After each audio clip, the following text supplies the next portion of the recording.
Welcome to hashtag This Is Me, Stories of Living Heart First, a listening series by ARC, Rainbow Collective. Here we hold space for the tender, strange, and powerful ways people live creatively, love freely, and move through the world with heart first. In this noisy world, we are tuning into something deeper, who we are beneath the performance, the product, the labels. Today, I'm joined by Avril. Yay! How would you introduce yourself without mentioning your job or role? Oh my God. I think I am energy producer and a culture queen. Okay. I think so. Because I do too many things, so I don't know how to reduce it. You can expand it. Oh my God. It's a lot of things. I think I like to work in the intersections of care, community, and collaboration. Um, I also really enjoy working in art, music, nightlife, these spaces. So, yeah, whatever falls into these brackets, I find myself in there trying to do one or the other or a combination of a few. What feels like home to you right now in your body, your life, and your art? I hadn't realized this is going to be so therapeutic, like a session. What feels like home to me? I think the thing that feels, has always felt most home to me is my work. And I would think of myself more and more now as a workaholic because I think no matter what, people come and go, things happen, but work, my arts practice, for example, has been constant in my life through many, many, many different things, different situations. And so I think home for me is my work. It's not really in my body or any physical thing, it's more ephemeral. What's one memory or moment that shaped the way you see the world today? There was this video I had watched, I think when I was maybe 10 or 9, and it was Madonna's Vogue performance at one of the music awards. And it was a live performance where she and these two other dancers are in like these corsets with these fans. And then she has a bunch of these men who are so gay dancing around and doing nasty things and like very I think Madonna always had this like anti-Christ kind of energy. And I remember in that moment something unlocked for me, like musically, artistically, dance wise, concept wise. And I remember thinking like someday I want to make something that has this feeling. And I didn't know what the feeling was, but something was not okay and something was very right. And I think I live in this kind of opposing nature of things, like a gentle violence or like a calm storm, or, and I think that video really opened something for me. And I keep going back and watching it. And I've been wanting to recreate it with like all of us, in Indian clothes, drag, and yeah, I mean, so again, it's not a very personal memory, but it is personal to me. Like, What are you learning to listen to right now? I'm actually learning to listen to my body because I just go, go, go again for work. And now I think with age, I'm having to slow down a bit. I'm having to change how I navigate the world, how I spend time outdoors, indoors. I think I'm learning more and more to listen to my body in the last, I would say, 6 to 8 months, more than ever. Like right now, I just feel like dancing, I've like found these older dance videos. I'm seeing some new tracks, which I feel like, oh my God, I want to choreograph, but I feel like I need to slowly build my body to it. 2 years ago, I would have just started dancing and then I would have been out for like a week because of some random sprain in my neck or something, you know. But now I'm like, can't afford to do that, have to do many other things. So I think I'm just slowly listening to my body more and more. Is there a sound, silence, or a song that has stayed with you lately? Like the monsoon is such an inspiring time. And every year I kind of wait for it. And the moment the monsoon happens, I want to sing, I want to dance, like I want to go back into the body and make things from there. So I think, yeah, these monsoon sounds when it pouring, I'm just like in so much bliss. I'm actually used to be very scared of lightning, thunder, but now I feel like so alive. I think Goa has done that. Like the fact that the birds are different, like the flowers are different, and like all the frogs are alive. So I think monsoon sounds are like one of my favorite things to be around at this point. I'm just waiting. Like right now, it's not raining, it's sunny. And I'm like, wow, I wish it was raining. But yeah, so I'm not minding like the power cuts, anything anymore, because I'm just like really accepted and absorbed into this wetness and this rain and this like wind. And it's again this like calmness with this crazy sounds Mhm. going on outside. How do you know when it's time to pause or to express?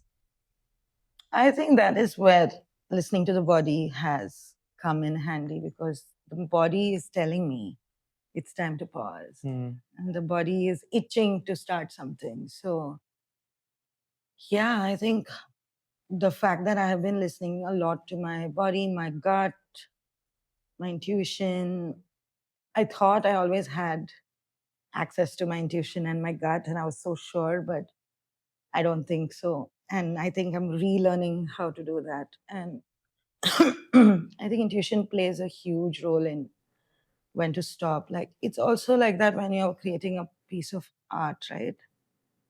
I recently had a show and I found this kind of deep clarity, which is so special to feel, like, when a piece is complete. Hmm.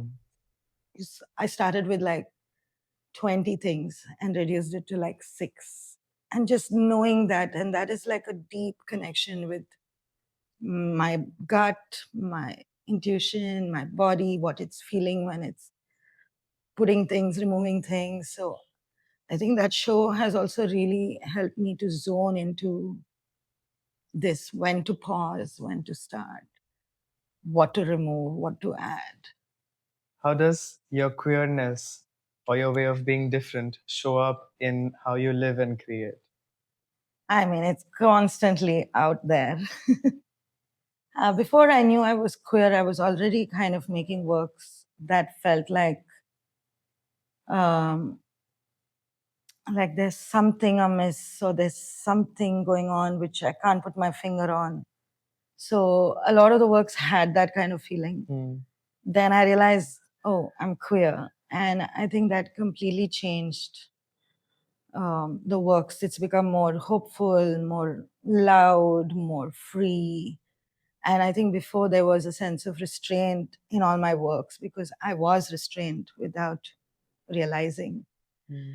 But now, yeah, I think after I realize I'm gay, like there has been like this wildness that just has to come out like unabashedly, just like, and that is showing up everywhere in my friendships, in my work, in my relationships, in just how I navigate the world, in my shopping, everything, Hmm. you know. So What's one moment of queer joy or creative freedom that you hold close? I work with this friend of mine, his name is Rohit. He's a really close friend of mine.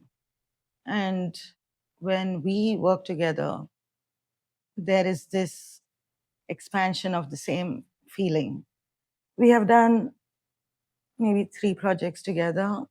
Uh, and all of them have felt really joyful and very satisfying in this deep way, whether it's artistically, whether it's like informed by queerness or just friendship. So we recently did Crave in Bangalore, and Rohit came with me, and we created this kind of text-based visuals, which Rohit did, and like it felt so beautiful and so freeing, the space, because the visuals are like a queer language where being queer is normal, and like the whole world is queer actually. All the visual, all the text kind of was reflecting that. And the event was great, and we did the show, and Rohit did the visuals. It was super fun. And the next day, I think we came back. It was like we didn't have sleep, all of this. But the next day, we came back, and almost like 24 hours later, we were like, what did we just do? Like, it was so like life changing for me. And for him also, it was like, wow, we just did something which like only we know. Like, only we felt it, only we did it, something we did, and can't put a finger on it, but it has been a very special thing for me. Yeah. I miss him. He's traveling. Who are your people? The ones that remind you it's okay to be exactly who you are. I have some people over the years. And again, I have met all of them through work. And they are across different disciplines and different art forms. But they're just kind of constant. I don't have to talk to them every day, but every time we talk, it is like deep. It's like a deep understanding of each other, or understanding of our location and position in the world, understanding how we navigate these different spaces and why we choose to do what we do. And I think, yeah, there are many people across time, and we have all kind of grown together. We've met at different points of our careers, let's say. But yeah, they are actually my closest people. And I mean, a lot of them are in Bangalore, a few of them are in Berlin, uh, or outside the country. And we keep crossing paths and we keep in touch, on and off. But those are like my most deep friendships who just really just get me. What are you weaving right now, personally, creatively, and communally? Personally, I think I'm back at this question. I was recently meeting someone whom I don't know too well, and they asked me, so what do you want to do? And I was like, oh my God, but I'm already doing a lot. But then I restarted to think of this like, what do I want to do, honestly? And that's why I have this clarity of like wanting to work in arts, music, and nightlife, because I've been thinking about this. So, yeah, personally, I'm back at this question of what do you want to do? I think I've never really asked myself this question. I just went about doing things and they just kind of happened. But I think this is the first time I'm really asking myself, what do I want to do? So that's where I'm at personally. Yeah, so communally, I just want to be able to do more craves. It is something that I feel is so important. And it's so liberating to have that space. I want to be able to be queer and loud in the mainstream and not on the side somewhere in our own bubbles. I do feel like we all need to work with our allies. And this is something that has been coming to me. I had been fighting it for a long time, but I think we all need allies. Like trans folks need cis people, queer cis people need straight people. Straight people have families, at least, you know. I think for me, I really want to be able to build Crave. I've been looking at how important it is to think of the larger picture.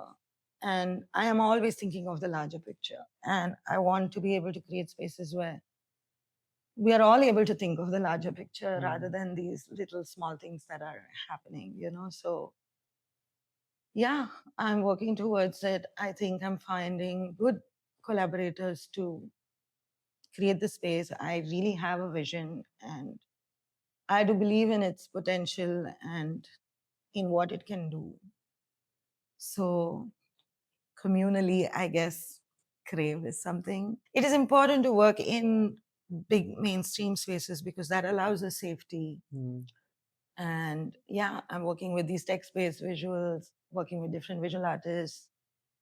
A lot of the queer DJs who are queer but not considered queer, not like accepted to be queer, are coming out, talking to me, wanting to perform at Crave. So yeah, I think that's what I'm doing communally right now.